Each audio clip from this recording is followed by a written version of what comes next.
Comment se préparer à ces temps de tribulation dont on nous parle et dans lesquels nous serions actuellement et dans lesquels nous allons être de plus en plus.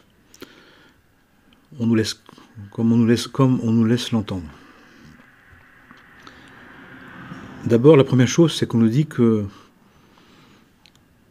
c'est quelque chose qui serait inévitable. Une décision spirituelle, une convocation divine, une étape d'humanité qui n'est pas évitable, ne peut pas être mise de côté, ne peut pas être repoussée, ne peut pas être supprimée, puisque c'est une étape. Dit autrement, on parle d'un passage d'humanité. Ce passage d'humanité, qu'on appelle de certains points de vue une délivrance, certains disent une élévation, une mutation, une métamorphose, une résurrection, un relèvement, passerait par des épreuves extérieures qui nous mettent dans une situation d'inquiétude, d'angoisse, de peine, d'angoisse, de détresse. Parce que la situation nous échappe. Parce que nos croyances, nos idées, nos compréhensions ne peuvent plus saisir cet événement. Et pour quelle raison? Parce que c'est un événement qui ne fait pas partie du temps ordinaire, qui ne peut pas être compris. Ce sont des événements, un passage d'humanité, par une décision spirituelle qui, pour la majorité des êtres, et pour cette part en nous qui est dans le temps linéaire, dans le temps habituel, ne peut pas comprendre, ne peut pas saisir, ça ne peut pas exister. Puisque la logique linéaire, la logique habituelle, la logique du monde ne peut pas se saisir de cette expérience de transcendance, de cette expérience de visitation, de ce rendez-vous spirituel que les initiés, que les prophètes, que les chercheurs de vérité, sous toutes les formes, savent, en tout cas ont connaissance, ont entendu parler, avec différentes versions possibles, différents scénarios possibles, en fonction de la préparation, ou du manque de préparation, ou de la non-préparation des êtres, de l'humanité, des collectifs et des personnes. Ce qui fait qu'il y a comme un acte divin, comme un acte, on pourrait dire miraculeux, comme quelque chose qui vient s'inscrire dans le temps, qui vient créer une césure, qui vient créer un rebondissement, qui ne peut pas être compris, qui ne peut pas être évalué, qui ne peut pas être saisi par la conscience ordinaire. Et on peut voir qu'actuellement, individuellement et collectivement, les explications du monde n'arrivent pas vraiment à se saisir de ce qui se passe. Et ils s'en saisissent avec ce qui s'est déjà passé, comme ça s'est déjà passé, comme ça s'est déjà produit. Et nous avons une multitude de propositions, de résolutions, de compromis, selon les habitudes. C'est logique. Et c'est censé, on va dire, dans cette logique-là. Mais on voit bien qu'on ne sait plus trop comment faire. On ne sait plus comment penser les choses, comment les envisager. Une des conséquences principales, chez les êtres, individuellement et collectivement, c'est une impression que les choses nous échappent. Une impression, certains vont avoir l'impression d'une injonction des forces du monde. Certains vont avoir l'impression de forces occultes ou de puissances qui veulent nous manipuler, qui veulent nous diriger. Et pourquoi pas d'ailleurs. Mais c'est surtout un événement spirituel du type des révélations spirituelles qu'on peut voir dans les textes sacrés, béni soit-il, dans les saintes écritures de toute confession, de toute croyance, qui sont toujours un événement inattendu, d'abord incompréhensible, insaisissable. Incompréhensible, l'annonce peut en être faite, elle est incompréhensible. La situation se passe, elle est insaisissable. On la vit comme on peut. On la vit au mieux. Et en espérant que ça se passe avec le moins de mal possible. Avec les moindres douleurs. Qu'on espère que ce qui nous est imposé, ce qui se passe d'étonnant, d'incompréhensible, d'insaisissable, mais se passe avec le moindre de dégâts, le moindre de souffrance. Et cette incompréhension, cet insaisissable, peut créer chez chacun et chacune, et dans la conscience individuelle, dans la conscience collective, parentale, familiale, sociétale, universelle, des tourments, qu'on appelle des tribulations. Un sentiment d'être pris dans un mouvement, dans une situation qui nous dépasse complètement. Quand a commencé la Première Guerre mondiale, quand a commencé la Seconde Guerre mondiale, chacun était dans sa vie. Chacun était dans ses projets, bien légitimement. Et pourtant, en un instant, en quelques heures, en quelques jours, tout a changé. Tout a été bouleversé. Il y a eu un avant, un après, qui nous a entraînés, qui a entraîné le monde dans une mutation, dans un degré de transformation qui est du domaine presque de la métamorphose. C'est-à-dire non pas simplement un changement d'état connu, mais un changement de nature. Un changement de nature de l'être. Et on nous dit que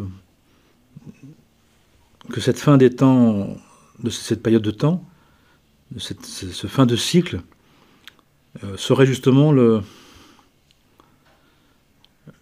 un temps de métamorphose générale, globale, comme on n'en a jamais vu. Qui ont eu des prémices, il y a eu des poussées, il y a eu des étapes, des expressions de ça, mais celle-là serait la dernière épreuve avant la fin des temps anciens et avant le début des temps tout nouveaux. Et cette situation-là, dans laquelle nous serions, nous demanderait puisque le projet c'est comment nous y préparer à ces tribulations, serait une épreuve de la foi, une épreuve de la confiance, une épreuve pour retrouver la pleine conscience, la pleine expérience qu'il y a un dirigeant dans ce monde, que ce monde a été créé et dirigé par Dieu, parce qu'on appelle Dieu de manière générale. Mettez-y le nom que vous voulez, mettez-y le nommé que vous souhaitez. Du moment que ce nommé vous connecte à la dimension de l'être divin qui est un, unique, universel, et pour tous, sans exception, pour tous les êtres, pour le bien de tous les êtres. Donc cette épreuve, nous serions dans une épreuve de la foi, de la confiance. Et parce que nous allons avoir du mal à croire, nous allons avoir des difficultés à comprendre ce qui se passe. Alors bien évidemment, généralement, la première réaction face à quelque chose qui nous dépasse, mais qui nous frappe, qui nous saisit, ça peut être, c'est un choc, c'est une forme de choc, une forme de sentiment de peur, d'inquiétude, d'angoisse, donc un sentiment de détresse. Et aussitôt, les mémoires, les souvenirs, le vécu, va essayer de traiter à sa manière, de trouver dans l'historique personnel, dans l'historique du monde, dans l'historique des nations, dans l'historique religieux des croyances, et bien une explication. Mais dans ce qu'on nous laisse entendre, c'est que nous serions dans une approche d'une mutation de l'humanité, d'une grande transformation qui dépasse toutes celles qu'on a connues, qui font que nous allons être fortement bousculés, nous risquons d'être déroutés. Et de plus en plus, la logique habituelle, la logique ordinaire ne fonctionne plus, avec un sentiment d'injustice, un sentiment d'incompréhension, un sentiment de vulnérabilité, avec des impressions que tout nous échappe, que nous sommes en danger, que nous sommes saisis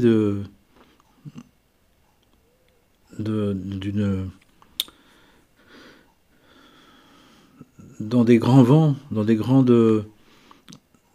mouvements de l'être qui font que finalement on ne peut que suivre, on ne peut que suivre, qu'accompagner le mouvement.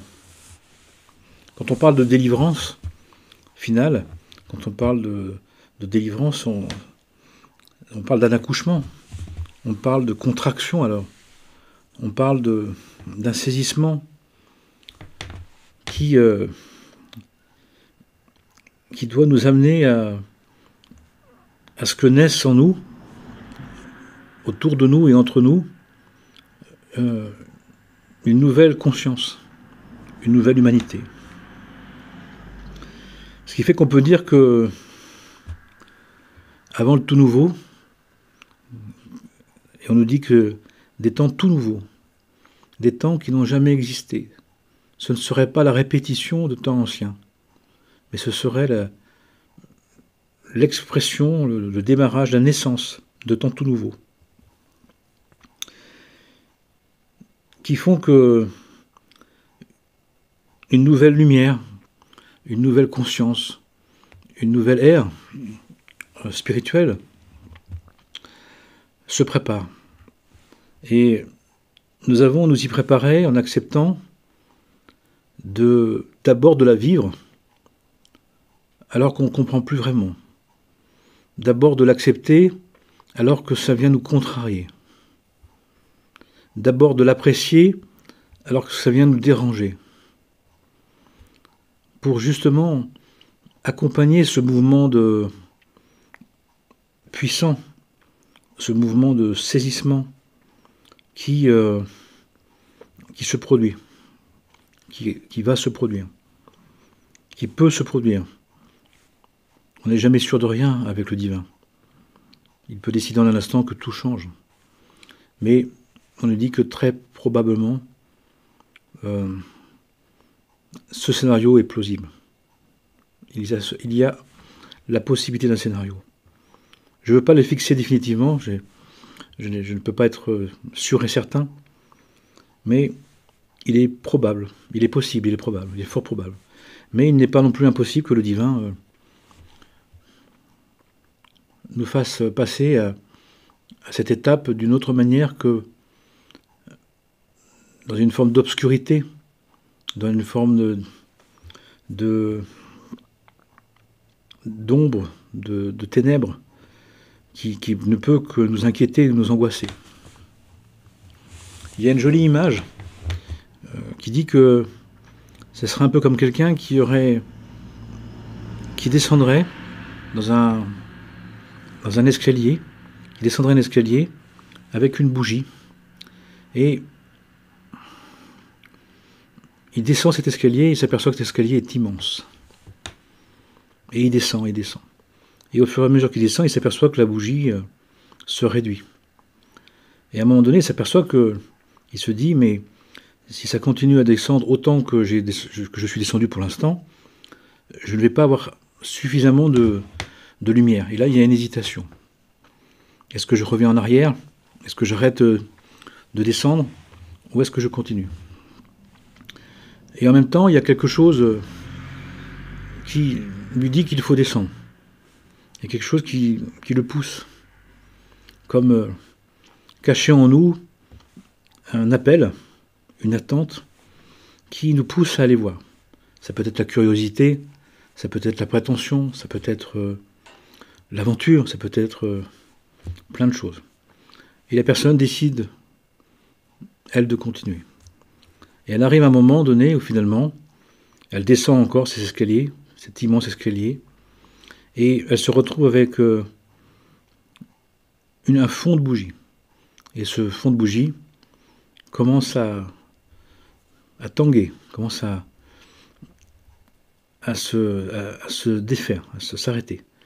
Et juste avant que la bougie s'éteigne, comme on sait, comme on le voit quand on médite avec une bougie, il y a une grande lumière qui se fait, et qui est la dernière respiration de la bougie. Et d'un seul coup, cette lumière s'éteint complètement. La lumière s'éteint complètement. La personne est au milieu d'un escalier immense. Elle a les souvenirs, les mémoires des centaines, des milliers de marches qu'elle a descendues. Et pourtant, elle peut respirer, elle peut vivre. Et là, la traverse un effroi. L'effroi la saisit. La peur, la terreur la saisit. La mort symbolique, la mort initiatique. Le sentiment de mourir. La peur de mourir. L'impression qu'elle ne pourra pas remonter les escaliers sans lumière, même si elle sait qu'elle est descendue et qu'elle connaît déjà le chemin. Et ce moment de terreur, ce moment de saisissement, peut être jusqu'à la prostration, à l'effondrement. Et elle se retrouve dans un noir qui d'abord lui semble complet. Il n'y a plus de lumière en apparence. Il n'y a plus de retour possible d'un certain point de vue. Elle ne sait pas quoi faire. De rester là, terrifiée, d'essayer même de remonter à quatre pattes, d'attendre, d'appeler, de supplier, d'attendre, et elle reste là un moment, un long moment. Et au bout d'un long moment, elle commence à percevoir, non pas dans cette ombre, non pas dans cette obscurité, mais dans cette ténèbre, dans une obscurité totale. Dans le bas, vers l'escalier qui descend encore, elle commence à apercevoir subtilement son œil interne, son œil profond, son œil subtil. Certains diraient son troisième œil, l'œil ouvert, l'œil qui peut voir le suprasensible. Commence à percevoir qu'il y a une autre lumière. Qu'en bas, dans cette situation terrifiante, angoissante, terrifiante, de détresse, qui lui fait revivre toutes ses blessures, qui l'a saisi d'effroi, qui lui rappelle tous ses malheurs, tous ses mal-être, qui l'a fait repasser par les affres de sa naissance, les pourquoi de sa naissance, les pourquoi de sa venue. il y a comme un remove, il y a comme un retour sur soi. Il y a comme un rappel de tout, de cette vie et même, parfois même des vies précédentes. Il y a comme des flashs, il y a comme une aventure intérieure qui se révèle, comme un film karmique qui nous saisit. Parfois, certains vont percevoir des gilgulim, la science des retours. Et à un moment donné, l'œil s'habitue. Et la personne s'aperçoit que vers le bas, son œil est attiré par une subtile lumière, une subtile présence qui lui apparaît comme de la lumière. Et là, elle descend. Elle accepte de descendre, tremblante, comme dépourvue, à nu, misérable, pauvre, nu, fragile, sans défense, perturbée, abîmée, cassée, presque détruite. Mais une partie d'elle, son être, son âme, est attirée. Il y a comme une reconnaissance inconsciente, ignorée, ignorante, inconnaissable, mais qui se fait quand même. Et là, la personne, elle continue à descendre. Et au bout d'un certain temps, la lumière s'intensifie. Et elle se rend compte que, en dessous des ténèbres, en dessous de l'ombre, en dessous de l'obscurité, en dessous de l'ombre, il y a une autre lumière. Il y a une lumière qui ne s'éteint pas, une lumière qui est en dessous de ce qui apparaît comme mort, comme obscurité, comme ombre, comme obscurité, comme ténèbres. Jusqu'à un moment, elle se retrouve dans un lieu de pleine lumière, de pleine présence, de pleine conscience. Et on pourrait dire qu'elle est comme dans le Saint des Saints. Elle fait l'expérience de la lumière éternelle, de la présence d'éternité, du je suis, qu'on dit je serai qui je serai. Elle rencontre le je serai. Elle rencontre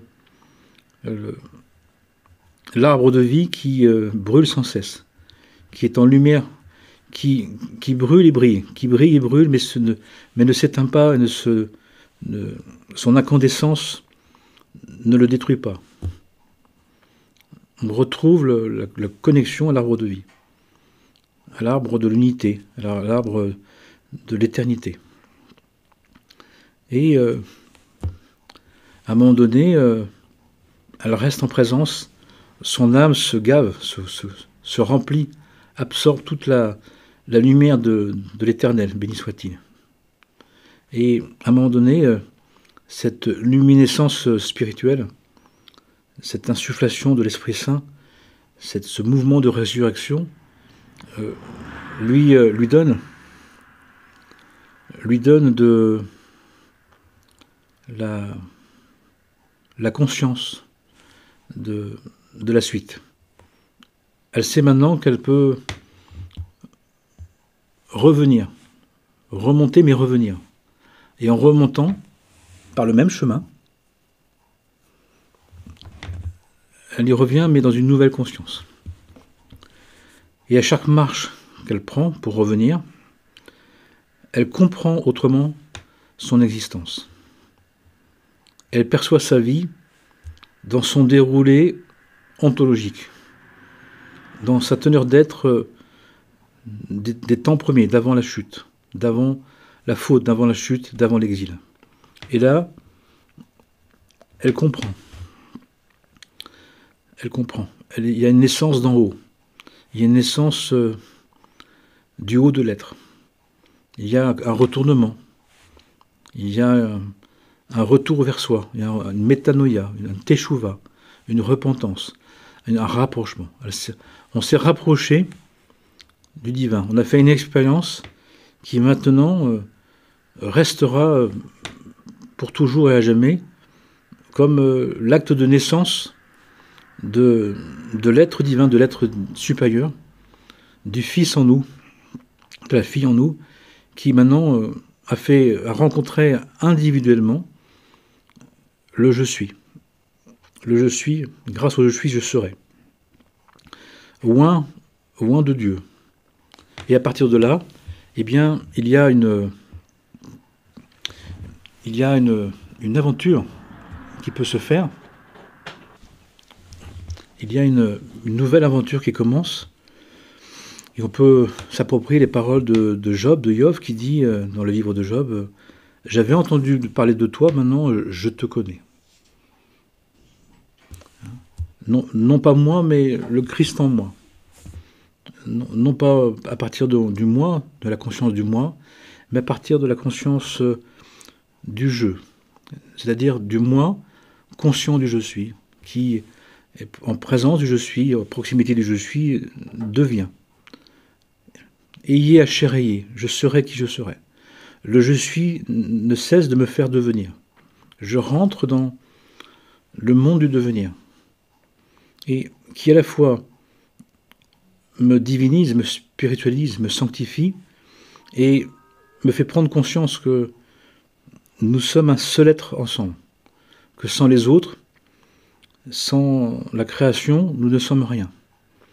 Parce que nous sommes les fils et filles d'un seul et même Père, Mère de tout amour, Père sagesse et Mère intelligence, qui fait que nous débarrassons de toutes les formes de haine, de peine et de dualité, de séparation ou de confusion que nous pouvons porter au fur et à mesure.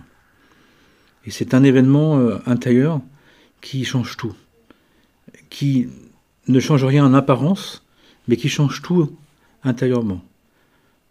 Chaque chose a un autre goût, a un autre sens, une autre importance, peut nous faire faire une autre expérience.